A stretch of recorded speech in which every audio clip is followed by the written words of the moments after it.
Gagner 3000 euros par mois avec un business en ligne, c'est le rêve d'un nombre incalculable de personnes sur Terre. Moi, ce business en ligne, je l'avais et pourtant, je l'ai abandonné. D'ailleurs, dans cette vidéo, je vais tout expliquer. Pourquoi j'ai pris cette décision, ce que ça m'a appris et surtout ce que tu peux en tirer comme leçon pour tes propres projets. Alors, si tu cherches à lancer un business en ligne en 2025, reste bien jusqu'à la fin de cette vidéo parce que les leçons et les conseils que je vais te partager ici pourraient bien faire la différence. Ok, pour que tu comprennes pourquoi j'ai abandonné un business à 3000 euros par mois, je t'ai fait une mind map. Sur celle-ci, tu peux voir qu'il y a une route et que sur cette route, il y a différentes étapes.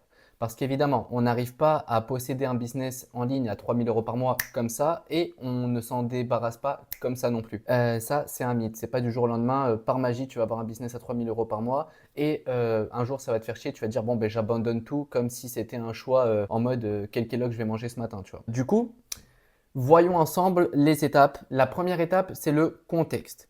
Premièrement, quel est ce business en ligne? Ensuite, comment est-ce que je suis arrivé à générer 3000 euros par mois avec celui-ci et combien de temps ça me prenait pour générer 3000 euros par mois avec ce business. Commençons par le début. Ce business, c'était quoi? C'était tout simplement de l'infoprenariat. L'infoprenariat, c'est de la vente d'informations, que ce soit des e-books, des formations, etc., etc. Du coup, je vendais une formation sur laquelle je partageais la stratégie que j'ai moi-même utilisée depuis décembre 2021 pour faire de l'affiliation sur Internet grâce à YouTube. L'affiliation, c'est un peu le bouche à oreille 2.0, sauf que là, tu es rémunéré. Dans la vraie vie, si tu recommandes un restaurant à un ami à toi, bah, si ton pote il va manger au restaurant, tu vas rien gagner. Sur Internet, c'est différent. Si tu recommandes un produit ou un service à un de tes amis ou une personne, peu importe, tu vas gagner une commission sur ce que elle va dépenser chez l'entreprise qui fournit du coup le produit ou le service. Du coup, j'avais une formation où j'apprenais à mes membres comment faire de l'affiliation. À côté, j'avais d'autres business. Évidemment, j'ai l'affiliation que moi-même je fais depuis décembre 2021, comme je l'ai dit. Et enfin voilà, le but, c'est pas de parcourir mon parcours entrepreneurial. Le but, c'est de comprendre le contexte de comment j'avais un business à 3000 euros, quel était ce business et pourquoi je l'ai abandonné. Du coup, maintenant tu sais, c'était un business d'infoproduits où je vendais une formation sur comment gagner de l'argent en ligne, un revenu passif, grâce à l'affiliation. Maintenant, comment ce business me rapportait-il 3000 euros par mois et sans forcer hein. Laisse-moi t'expliquer, c'est très simple.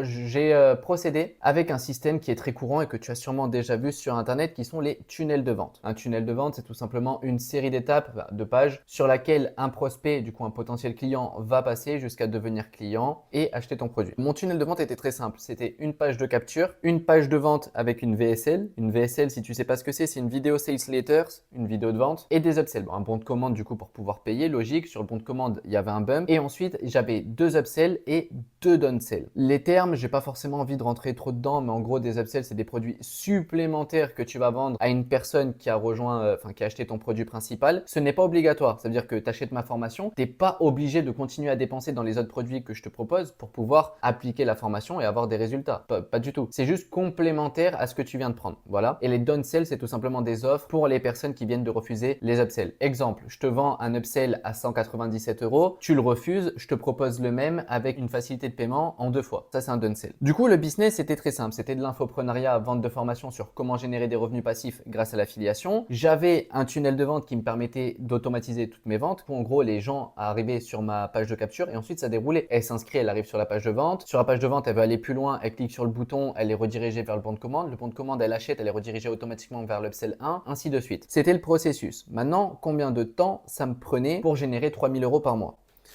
En fait, ça me prenait pas tant de temps que ça, mais ça me prenait un peu de temps. Dans le sens où là, on a vu comment le processus de vente se déroulait, mais il faut savoir qu'il, du coup, pour que des personnes arrivent sur la page de capture, qui est le début du tunnel de vente, il faut du trafic. Ce trafic, je ne payais pas de pub. J'ai fait que du trafic organique. Que ce soit sur YouTube, une chaîne YouTube où j'ai accumulé plus de 1500 abonnés dans la thématique de l'affiliation, et un compte TikTok où là, j'ai fait un carnage en 2-3 mois. Je suis arrivé à 74 000 abonnés. J'ai des vidéos qui ont dépassé les centaines de milliers de vues. J'en ai une qui a dépassé le demi-million de vues. Enfin, franchement, voilà quoi, c'était incroyable. Du coup, le temps que ça me prenait chaque semaine, c'était simplement le temps pour créer le contenu que j'allais poster qui, lui, allait attirer des personnes sur ma page. Et pour créer ce contenu, je faisais en moyenne un short par jour et 1 ou 2 vidéos YouTube par semaine. Et ça me prenait de travail 7-8 heures par semaine. Disons 1 heure par jour, c'était suffisant pour pouvoir poster tout mon contenu et pouvoir amener du trafic sur mon tunnel de vente qui ensuite allait convertir et générer de l'argent. Ça, c'est le contexte. Maintenant, j'ai un business où je vends en soi une formation de quelque chose que je sais faire et que j'ai moi-même appliqué. J'ai un business automatique. Un tunnel de vente, ça tourne tout seul. Tu n'as pas besoin de passer d'appel de vente, tu n'as pas besoin de non, ça tourne tout seul. Et ça me prenait que 7 à 8 heures de travail. Genre, on a vu des personnes travailler bien plus dur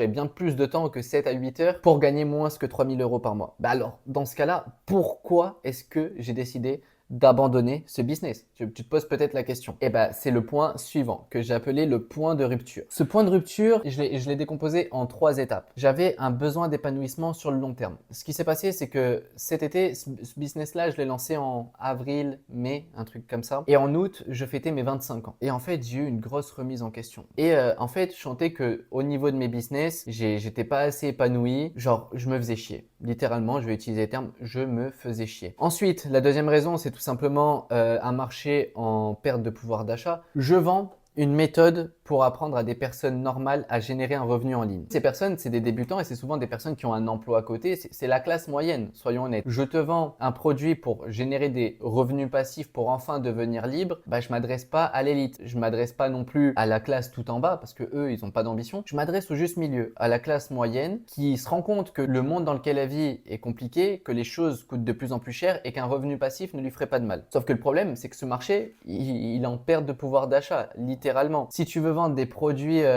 voilà, 67 € c'était le SLO, après j'avais des upsells, etc. Mais les mecs, ils ont de moins en moins d'argent. Tu vois, les mecs, ils veulent acheter et sur ton compte Stripe, tu vois quoi? Tu vois le message là qui te dit qu'en gros, solde insuffisant. En gros, la personne a essayé d'acheter, mais elle n'avait pas les fonds pour. Et franchement, c'est triste à voir de se dire que mes potentiels clients n'ont pas les moyens d'investir dans ma solution qui peut leur apporter des résultats. Et c'est pas qui peut, c'est il y a eu des membres de ma formation les plus motivés, ceux qui l'ont vraiment appliqué. Bah en fait, tout simplement, ils ont eu des résultats et je mettrai quelques captures d'écran probablement ou pas, je sais pas, c'est pas forcément l'objectif parce qu'ici je suis pas là pour te vendre ma formation, mais c'est pour que tu comprennes. Et ensuite, le troisième point qui a fait la vraie rupture et ce qui m'a donné envie de me barrer de ce business, c'est tout simplement le désengagement des clients. Le désengagement des clients, qu'est-ce que j'entends par là? J'entends par là le fait que sur 100% de clients, il y a que une vingtaine de pourcents qui sont vraiment sérieux, qui sont des mecs vraiment motivés, qui vont vraiment ouvrir ta formation, vraiment la consommer et l'appliquer en même temps, la comprendre et obtenir des résultats. Toutes les personnes que j'ai vues de ma formation obtenir des résultats, c'était des personnes avec cette même mentalité. C'est le point commun entre toutes les personnes qui ont eu des résultats dans ma formation. La plupart, en fait, ils achètent une formation et ils ouvrent jamais la formation. Ça peut paraître dingue de se dire, c'est comme si tu achètes une paire de chaussures, tu ramènes la paire de chaussures chez toi, tu laisses la boîte dans ton armoire et tu l'ouvres pas.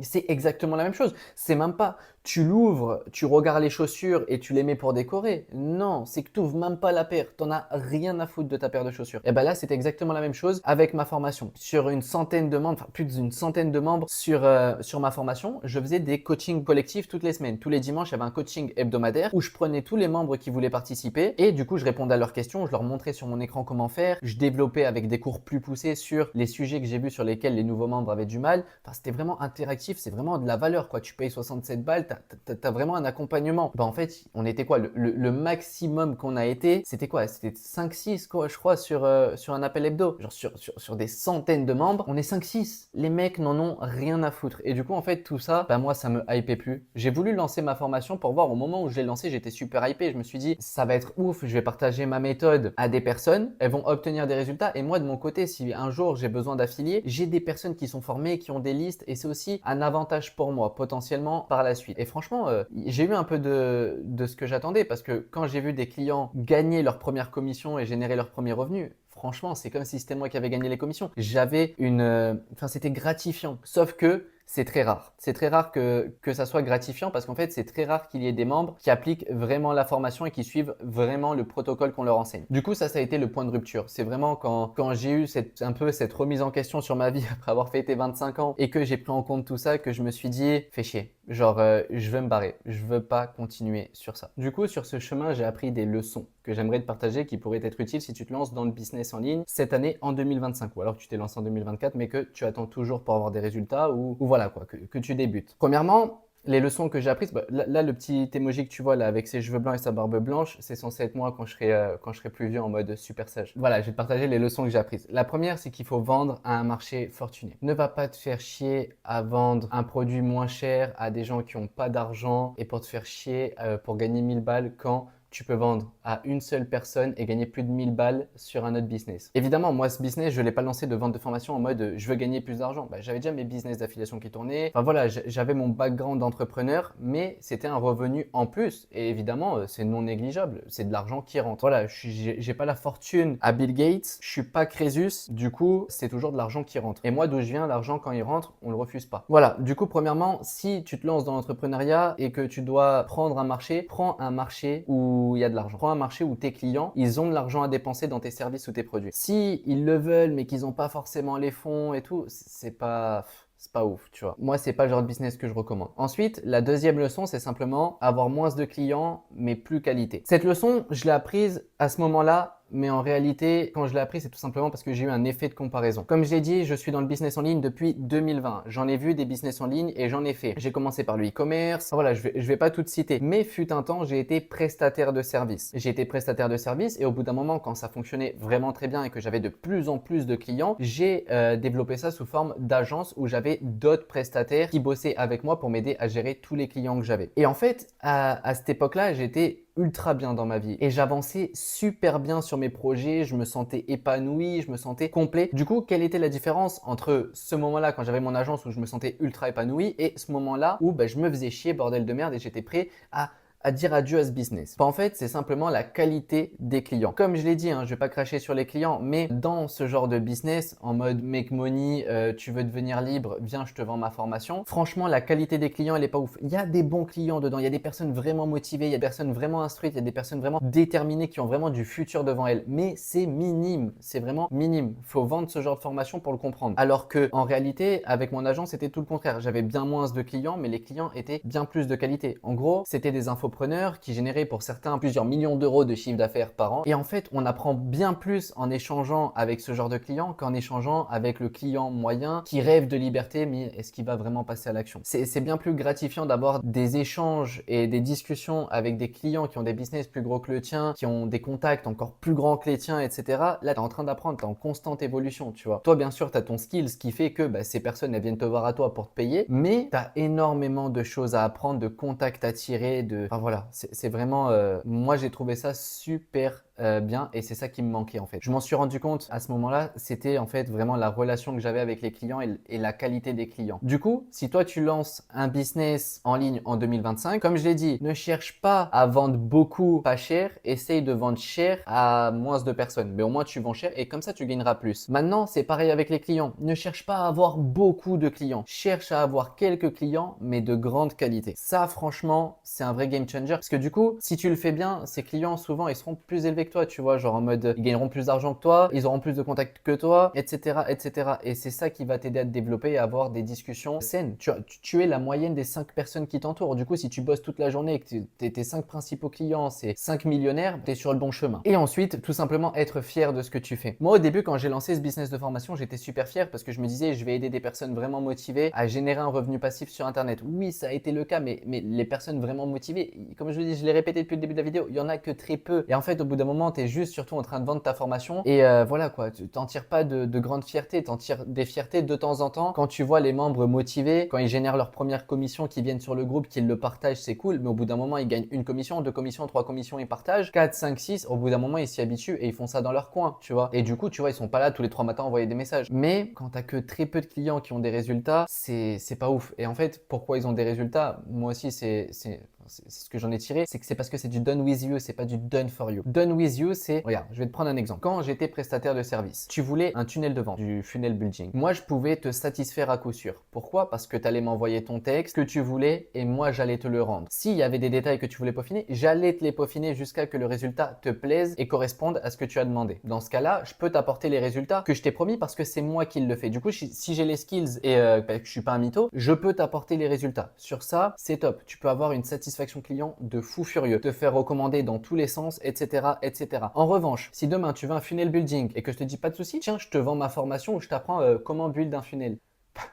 Les résultats que tu vas avoir, est-ce que ton funnel va être beau, est-ce qu'il va être optimisé, est-ce qu'il va te plaire? Bah déjà, ça va te prendre plus de temps et surtout, t'es pas sûr d'avoir les résultats. Le done for you coûte plus cher, le done with you, il apporte moins de résultats. Et du coup, moi, je voulais revenir sur un modèle de business done for you, où simplement, j'allais livrer un service à un client, souvent ces clients, c'est des entreprises, et qu'elle allait être satisfaite parce que c'est moi qui le fais et je sais le faire. Voilà, c'est les leçons que j'ai à te partager. Vendre à un marché fortuné, quand je dis fortuné, va pas vendre au Rothschild, mais vends à un marché qui a de l'argent. Voilà, va pas vendre, c'est assez triste à dire, mais au Français moyen qui a du mal à finir ses fins de mois et qui rêve au fond de lui un jour probablement de générer un revenu passif. Moi, c'est ce que j'ai fait et j'ai pas été convaincu. En deux, c'est avoir moins de clients, mais des clients d'une meilleure qualité. Et pour terminer, dernier conseil, être fier de ce que tu fais. Quand tu te lèves le matin, à la fin de la journée, tu vois que tu as avancé et tu ressens de la gratification. Enfin, c'est gratifiant ce que tu fais. Voilà quoi, tu m'as compris. Maintenant, j'aimerais te parler de la transition. Qu'est-ce que j'ai fait? J'ai lâché un business à 3000 balles pour faire quoi? Bah, déjà, j'étais tranquille parce que quand j'ai lâché ce business à 3000 balles, déjà même avant que je le mette en place, j'ai des business d'affiliation qui tournent et me génèrent des revenus passifs. J'ai mis en place plein de systèmes tout au long de mon parcours entrepreneurial qui font que je vais pas me retrouver à la rue demain. J'ai laissé mon business, pourtant ça ne m'a pas obligé à rendre mon appartement dans lequel je vis ici en Bulgarie à Sofia. Ça ne m'a pas empêché de continuer ma vie. Enfin non, voilà, c'était juste une période de transition. J'ai lâché un business et je me suis dit je vais le remplacer. Maintenant, par quoi je l'ai remplacé? Par un nouveau business, tu t'en doutes bien. Mais quel est ce nouveau business? Ce nouveau business, c'est tout simplement pour moi le futur. Le futur, oui et non. Il est dans un marché qui représente le futur, mais c'est pas exactement ce business model de futur. Il fait partie des business models du futur, mais voilà quoi, c'est pas le seul. En gros, j'ai été me positionner sur un nouveau business qui est tout simplement dans l'intelligence artificielle. Pourquoi? Parce que lors de cette transition, je me suis dit, j'aimerais revenir sur quelque chose qui m'a plu. J'ai la chance d'avoir un background entrepreneurial depuis 2020 qui est assez chargé. J'ai fait du e-com, j'ai fait de la prestation de service, j'ai fait de l'infoprenariat, j'ai fait de l'affiliation, vendre ma propre formation. J'ai fait énormément de choses et en fait, de toutes ces choses que j'ai faites, je me suis dit, quelle est celle que j'ai préférée? Et je me suis rappelé que quand j'avais mon agence finalement, oui, à ce moment-là, je voulais aller voir autre chose, mais en fait, je me sentais bien et ça me hypait vraiment et j'avais envie de revenir sur ce genre de business model. Maintenant, ce genre de business model, je l'ai mis ici, plus d'opportunités. Il n'y a pas forcément plus d'opportunités avec une agence. Ça dépend comment tu vas placer ton agence. Par exemple, quand je me suis dit, je repars sur une agence, mon premier réflexe a été de me dire, je repars sur le même type d'agence que j'avais au début. Sauf que non, des funnel builders, il y en a à l'appel et c'est ultra concurrentiel, c'est la guerre des prix. Si tu as envie de prendre des monteurs vidéo pour fournir des services de montage vidéo à tes clients, c'est la même. Trop de concurrence. En fait, on est dans un vrai océan rouge. Rouge comme le sang. Et moi, je me suis dit, non, moi, il faut que je me pose sur un océan bleu. Maintenant, quel type d'agence peut fonctionne déjà actuellement sur d'autres marchés, US, ES, quand je dis ES, je parle de l'Espagne et l'Amérique du Sud. Qu'est-ce qui fonctionne dans ce genre de business et qui est peut-être pas encore ultra présent en France? Et c'est là que j'ai vu le modèle d'agence d'automatisation avec l'IA. Et en fait, je me suis dit, putain, mais c'est ouf parce que moi, l'IA, dès qu'elle est sortie en novembre 2022 avec GPT 3.5 ou 3, je me rappelle plus c'était laquelle exactement, je me suis mis à fond dessus. Je pense comme à peu près tous les entrepreneurs, ça a été une vraie révolution. C'est pour ça qu'ils ont atteint le million d'abonnés plus rapidement que,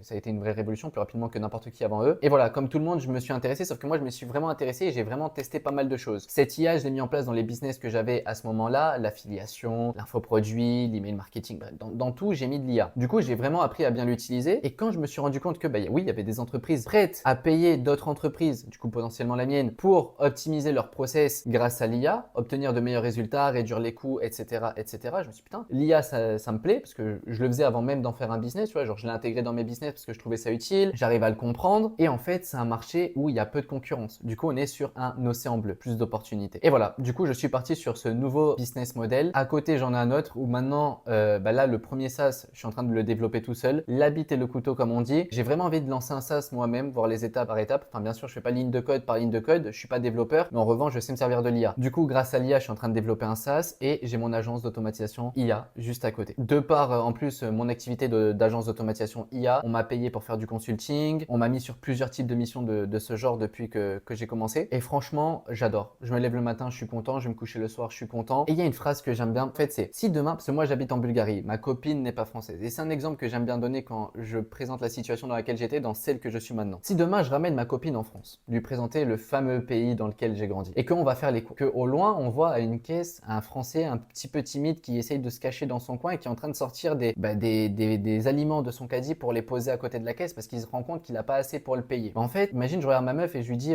hey, tu vois le mec là-bas, là, plein de… Bah en fait, c'est mon client, c'est mon client, c'est avec lui que toutes les semaines, j'ai des appels hebdo pour l'accompagner. Ça claque pas de ouf. En revanche, si demain, à ma meuf, je dis, ah, t'as vu cette super entreprise qui génère je ne sais combien de centaines de milliers d'euros par an ou millions, tu vois. Et ben en fait, c'est mes clients, tu vois. Genre, je les aide à faciliter tel processus, à automatiser ça, à obtenir de meilleurs résultats. Ben là, je me sens mieux, tu vois. Je sais pas, c'est pas pour dénigrer la personne qui a du mal à faire ses courses à la fin du mois, pas du tout. Mais c'est juste que beaucoup de ces personnes sont dans cette situation parce qu'ils ne se donnent pas les moyens d'aller plus loin. Voilà. C'est ce que je voulais dire pour cette vidéo. Voici toutes les raisons pour lesquelles j'ai abandonné un business à 3000 balles par mois. Beaucoup de personnes en rêvent. Moi, j'ai dit adieu à ce business. Bien sûr, toujours en livrant les clients, il y a toujours l'espace membre. Si les clients ont des questions, je réponds, je suis là. Mais je ne veux plus vendre plus avec ce business. Voilà, j'ai testé, j'ai eu des résultats et je me suis rendu compte que c'est pas ce qui me plaisait. J'espère que cette vidéo t'a plu. Si c'est le cas, like la vidéo, abonne-toi, active la cloche des notifications pour de prochaines vidéos comme celle-ci et je te dis à la prochaine.